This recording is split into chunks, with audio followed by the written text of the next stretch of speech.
Assistant Professor from SMS College of Physiotherapy. Here we have a group of final year students. So our student Snega is going to present a case study on cerebral palsy. So hi all, today I am here to discuss about a pediatric case study. And the patient name is Ashok and his gender is male. He is about 7 years old.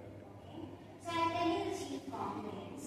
I want you people to tell me in what are the cases these chief complaints are seen. So difficulty in independent walking, and he is presented with scissoring gait and toe walking pattern, stiffness in both the lower limbs, and inability to run and participate in school sports. If you want, I can also tell you his history.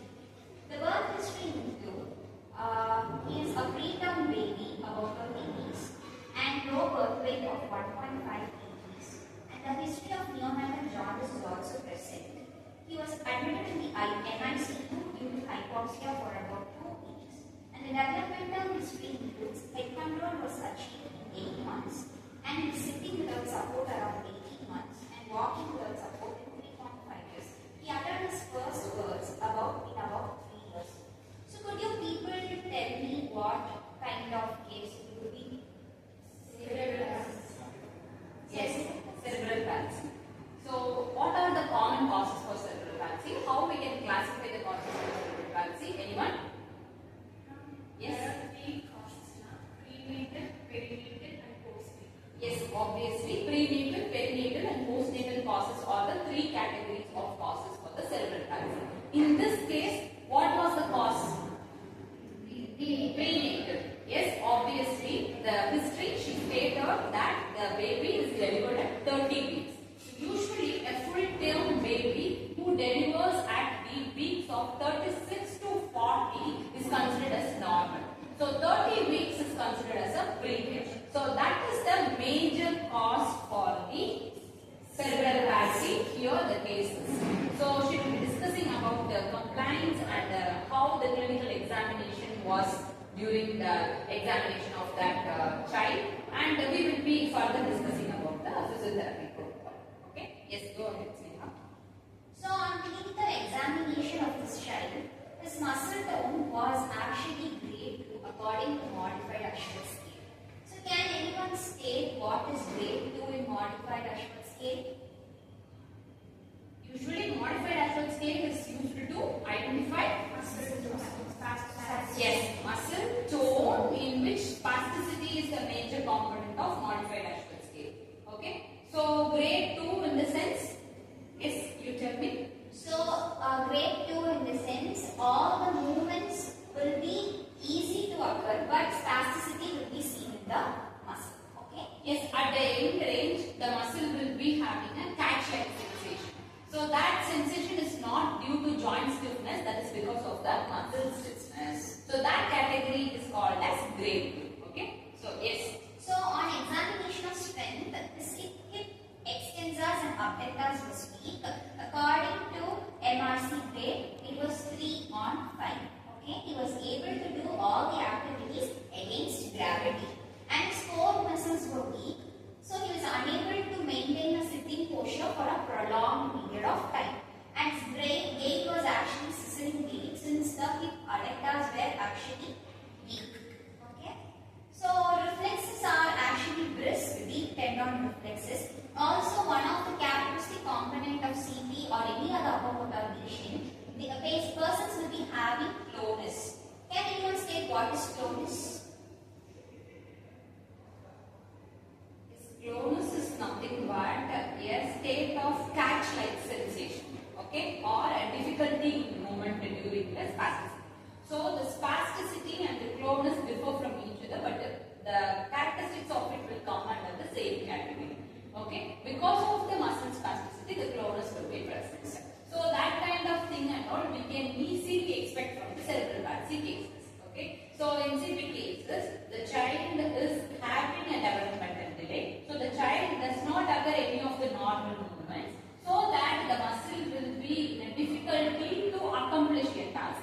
The movements will be in a haphazard manner. So that will be there in the cerebral palsy cases. Okay. So what are the functional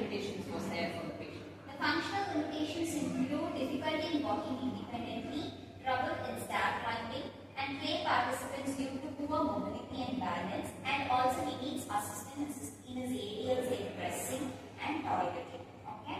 So what is the physiotherapy goal we can design for such patient is a short-term goal include to reduce the lower limb spasticity and to increase the hip and knee range of motion. And also, since his core was weak, we need to improve the trunk stability and also the sitting balance. And also, we need to train his posture. I forgot to tell you about the posture. He had anterior pelvic tilt and weak trunk control. So, we need to train the posture with minimal support. Okay. And his long-term goals include he needs to do his ADL on his own. So, we need to achieve independent walking for him and improve his gait pattern and enhance participation in school and field activities, and to reduce the secondary complications like contractures and deformities. So these are the short-term and long-term goals which we have designed for that patient. Okay. So according to the goal, you have to set the protocol. So in the protocol, each patient will be having their own needs and their own difficulties. So we have to address those things during the protocol. So generally we cannot summarize the cerebral palsy protocol as like similar to stroke or Parkinson's. There are some kind of set of protocol, but in the pediatric cases, the protocol will be differing for the child according to the difficulties which the child is facing. So here in this they are stating that there is a tone compliant like spasticity and also pain disturbances and posture. So you just summarize what are all the physiotherapy recommendations. So we need to focus on tone management, strengthening programs, balance and coordination training, gait training, and functional areas, adjunct therapies that includes hydrotherapy, constraint-induced movement therapy, and botulinum toxin injections, and home programs and patient education. In this sense, since the child is pediatric condition, we need to educate the parents about how to deal with the child and what are the protocols to be followed at home. Okay. So the expected outcomes which we focus on is to reduce spasticity in lower limb, improve sitting, standing, and walking balance, independent walking for shorter community distance, better participation in school and play activities, and to prevent the further contractions and deformities. Okay.